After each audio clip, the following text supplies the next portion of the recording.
This is less about me trying to teach something or I'm some guru. We are just having a conversation around the kitchen table. This is a piece of that puzzle that if you apply it properly, you can create some significant income and pull some significant, I'll call it a tax burden off you if applied properly. I'm coming at you with a fire hose of information. You better write that stuff down. I'm sorry. So if you can, take a picture of this QR code. Use your, obviously if you're on your mobile device, might be a little bit challenging. And these are two examples that I walked through over the last few days or the last few, I'll call it meetings that I've had. And these are I didn't create these examples. These are examples that come straight from the this QR code or straight from that IRS link. And I want to highlight something in both of those examples because they both say something differently. In example one, you're a business, you're a corporation, you're a LLC, an S Corp, or a C Corp.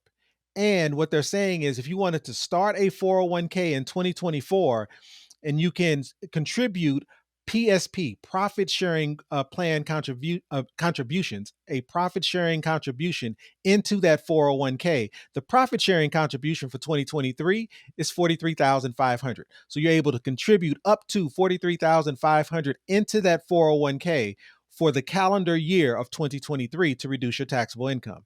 And the second example highlights sole proprietors. So if you're 1099, if you're rideshare, if you're Uber, if you don't necessarily have an LLC, but you're a solo contributor, you are able to do, I think it's an elective deferral. Make sure I got it. Yep. Elective deferral contribution into this. Well, the elective deferral contribution, depending on your age, is, what did I say? 22.5 if you're under 50 and 30,000 if you're over 50. So these are two separate dollar amounts, but the key piece here is you're able to make a 2023 contribution for 2024, which is unheard of. It's pretty powerful. So here's what my role is in this process.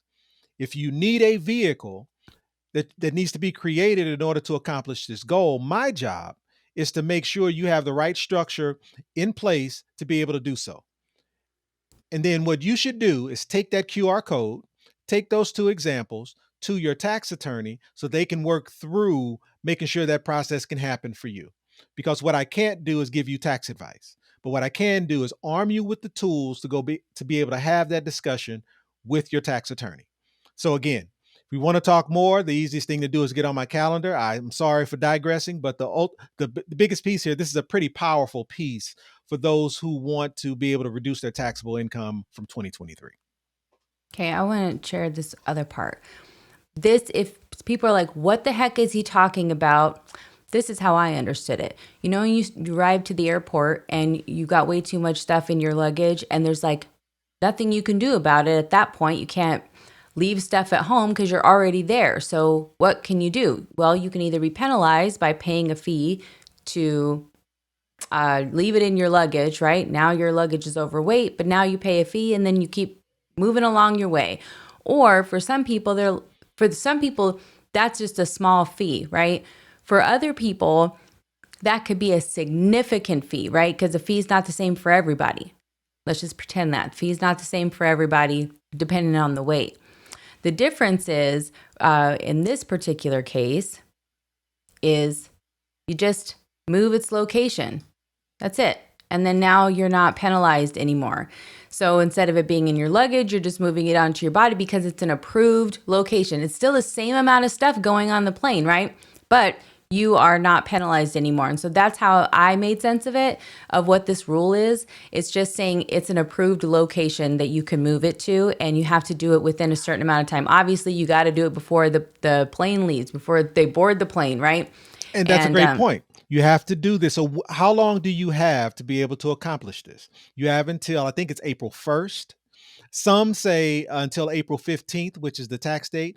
I would say to be on the safe side, you want to have this done, have this in place by April 1st. And I appreciate you walking through this analogy, sweetheart, because you've been trying to get me to put these dots together for the last, 2 weeks now, and I just can't do it. It's because this is funny. Okay, person wearing all these clothes, it's supposed to be funny, it's supposed to be a joke, and you were presenting this, and then nobody was laughing, and I was in the back wanting to be like, it's supposed to be a joke. Nobody was laughing, and I was like, I told y'all I'm dry. I'm coming at you with a fire hose of information. You better write that. I mean, write that stuff down. I'm Yeah, sorry. you Oh better my God. write that stuff down. All right, well, here it is real quick, and now we're going to answer some questions about it because we have questions coming in. So I Yep, want to yep, make sure yep. we get to those. Okay. Jeannie says, can you use funds from an IRA opened with funds from a previous employer to establish a self-directed 401k? Absolutely. So qualified account is a qualified account is a qualified account with one exception. But let me get through the qualified account. So any IRA, 401k, 403b, TSP, government 457 plan with traditional dollars can be transferred or rolled over into your own retirement account, either an IRA or 401k. But now, if you have a previous employer's plan with Roth dollars, those Roth dollars have to remain in the form that they're in. So what does that mean? If you've got both a previous employer's plan that's rolled into an IRA and some portion of those dollars are Roth, meaning you have a traditional IRA and a Roth IRA, that traditional IRA can be moved into that 401k penalty free, tax free, no problem.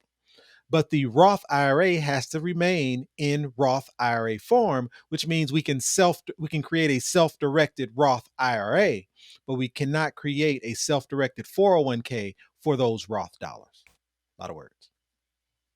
Okay. People in the chat like, Donnell did, whoopsie. Getting a little too real. You know what We're that is, getting though? comfortable with y'all now. But That's here's what the it thing. is. Here's the thing. I think that because you mentioned fear earlier, I think what you're seeing is this is home and it feels like home. It feels very comfortable. And what we are doing is we're having a conversation with our family. And there are times when I'm having conversations with my family that words do slip out. So I do apologize. But I think what you're seeing is this is less about me trying to teach something or I'm some guru. We are just having a conversation around the kitchen table.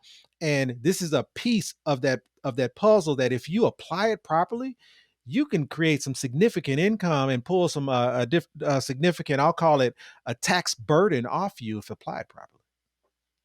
Man, that's so dope because there was a time when you would not get on video Say at those words, all. man. Say those words. Man. Say And those so for words. that, for us to be here in this moment, my heart is so full. Okay, Veronica says, if your job is to create the self-directed 401k account, what is the cost for you to set this up? Great. And no one ever asked me this question because I'm free with like not I'm free with the information.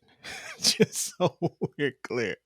So to create a self-directed 401k, the cost is an all-in cost. It's for $1,550, 1550, $1,550 to create a self-directed 401k.